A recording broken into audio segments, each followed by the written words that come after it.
Bonjour à tous, bienvenue dans ce podcast de Kérus. Cassons les idées reçues. Aujourd'hui, j'ai le plaisir de recevoir Soumia Malinbaume, vice-présidente business development de Kérus. Bonjour Soumia. Bonjour Félix. Alors Soumia, quelle est ton idée reçue à remettre en question aujourd'hui? Eh bien Félix, l'idée reçue, c'est que le profil atypique est un trublion dans l'entreprise. Alors, qu'est-ce qu'un profil atypique? Parmi les profils atypiques, on rencontre des autodidactes qui apprennent beaucoup par eux-mêmes. Ils sont hors des sentiers battus et des cursus classiques académiques. Ils fonctionnent essentiellement par passion et ils ont une intelligence émotionnelle très riche, à forte valeur ajoutée. Il y a aussi les hauts potentiels. Ils sont plus indépendants, sensibles à leur environnement.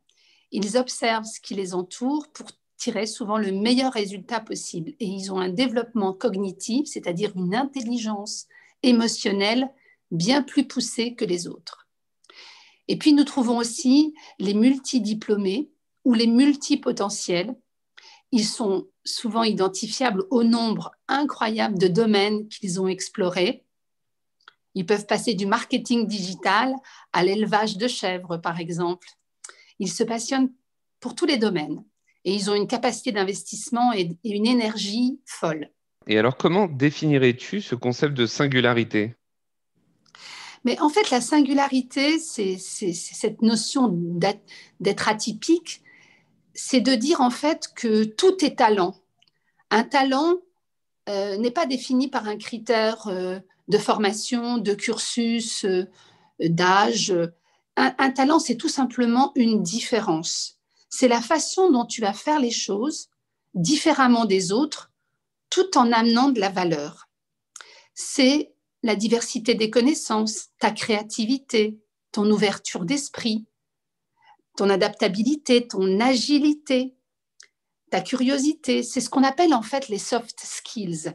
C'est ça. Et on a tous cette singularité parce qu'on est tous et toutes uniques. Très bien. Et alors, pour les managers qui nous écoutent, comment réussir à valoriser ces profils atypiques qu'ils pourraient identifier dans leurs entreprises? En réalité, pour réussir à valoriser les profils atypiques, c'est un travail de tout à chacun. C'est d'abord un travail du côté du profil atypique, du candidat qui va se présenter, qui va évoluer dans l'entreprise quand il est recruté. C'est un travail des recruteurs, évidemment, et puis c'est un travail du manager. Il faut d'abord se dire que cette différence, c'est une chance.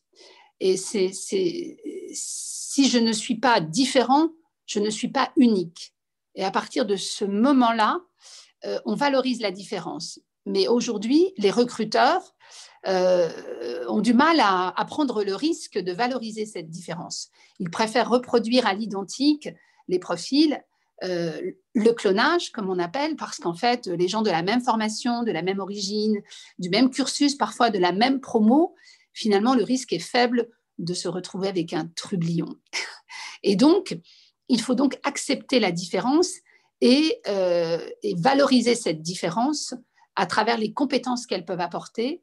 Et en fait, il faut aussi un management inclusif. Donc, le recruteur doit s'ouvrir à ses soft skills et considérer sa grille de lecture autre que celle qu'il avait avant. Le manager doit être dans une démarche plus inclusive. Et le candidat doit aussi faire de la pédagogie quand il se présente et parfois rassurer dans sa présentation. Et alors, du coup, Soumia, ces profils atypiques, quel est leur avenir aujourd'hui? Quelles sont les tendances? Félix, et nous le savons chez Kérus, face à l'évolution des technologies et à l'obsolescence programmée des technologies, mais aussi des compétences, la plupart des problèmes auxquels l'entreprise est confrontée sont nouveaux et sont totalement méconnus.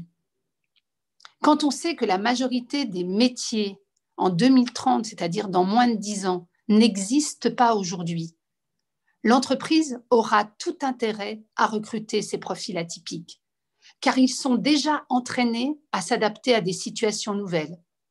Une personne avec un profil atypique n'est jamais prête, mais elle sait développer ses compétences. Elle sait où aller les chercher. Elle sait poser les questions. Et c'est pour cette raison que le profil atypique n'est pas un trublion dans l'entreprise, mais véritablement une opportunité pour l'entreprise de demain face aux enjeux qui l'attendent.